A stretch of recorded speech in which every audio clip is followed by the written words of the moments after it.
Tiếp tí à? Ok. Ở đây. Hay học thế nào? Tao cái là anh lo chơi lo phần đó nữa. Nini nó khép phần đó này không? Cái tí phần đó này mà giờ chơi đá nó hơn. Cái này mà có xe nào? Cái lo ấy ở trong cái trong chỗ tí cái phần trong tí. Một nó tới một tàu mà nhỏ cái men gì vậy? thì chuẩn ta một đại tuần chơi xong lo thì vì ba số tiền thì thầu tuần chơi xong nhà đại là tổ cho nhựa trong tuần nhà đại phun ra lấp la. Thì nó cha nó cứ hạt chỗ đấy không còn. Ủa chỉ là hạt chỗ phun đâu à? hạt chỗ tuần nhà kia đó tuần chơi phun đâu thì tuần nhà lúc trong này rồi lúc này thì tôi thì họ là trong cái thầu tôi thằng này trong một sa thế à mà cho nên không. ở một sao còn ra tuần đi. Còn đã tôi một sa. Còn là chơi to tuần thì đã một cha bên chơi to tuần. Thì tôi đến gia thì nhá trên cao một bên trong thì tuần chơi xong thì dậy là thì vì ba số tiền. Vì ba nhau hầu tuần chơi sợ to. Chả chuyện cả.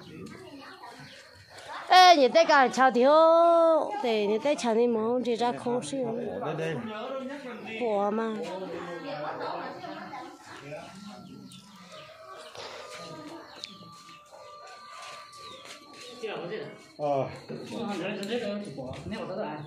Tới có to nữa. Cái gì ơi, thì họ đây nhau đi nè. Mà gì họ đây là họ đây nhau đi.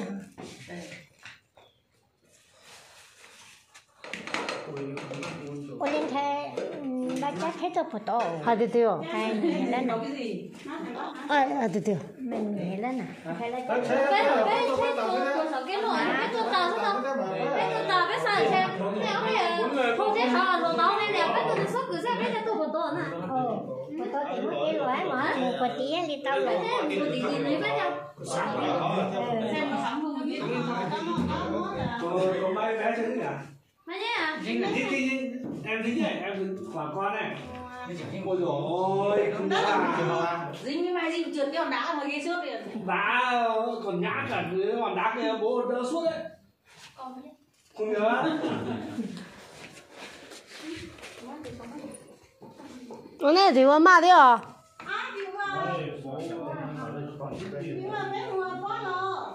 Hả?